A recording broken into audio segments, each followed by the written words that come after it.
Welcome the students of class 7. Welcome to our social science e-learning class. And today in this class we are going to discuss about the land revenue system of the Mughal Empire. Okay.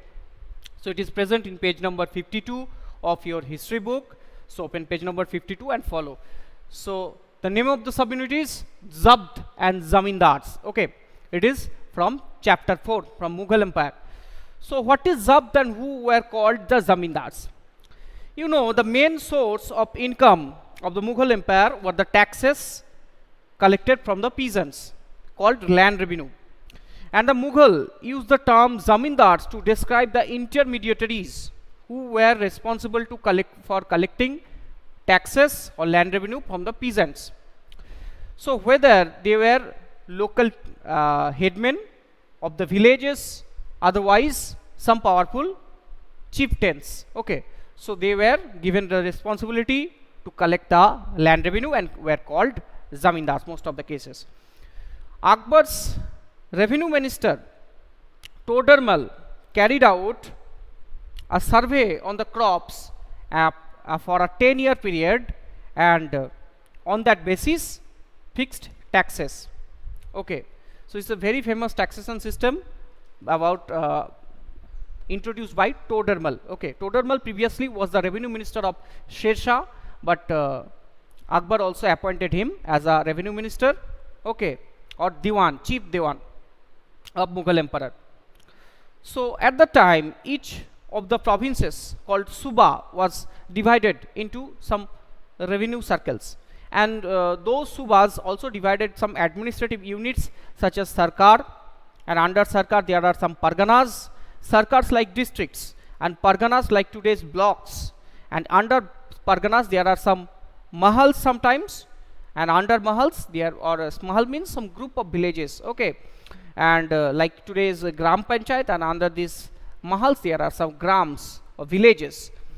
So in this way each of the provinces divided into, or subas divided into, two revenue circles with its own schedule of revenue rates, and most of the cases the revenue also assessed by the on the basis of the crops and the cropping season, and they named as Rabi crops, and other are Kharif crops, such as the rice there are Rabi crops, and Kharif crops there are wheat.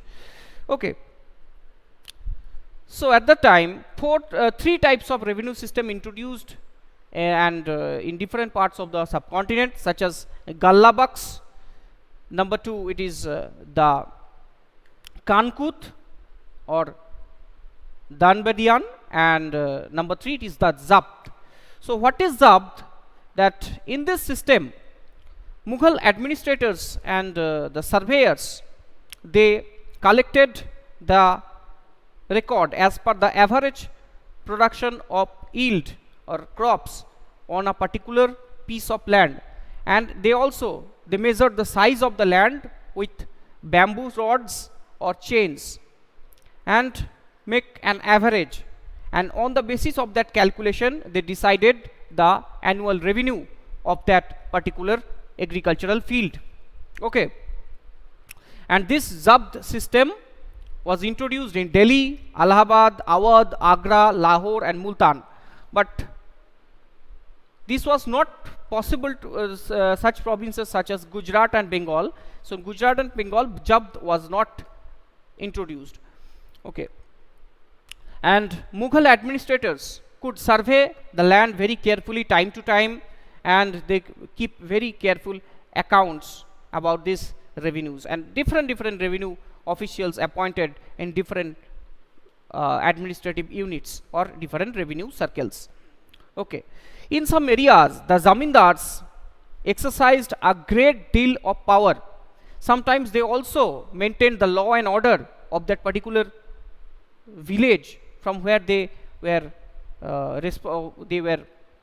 responsible to collect the revenue.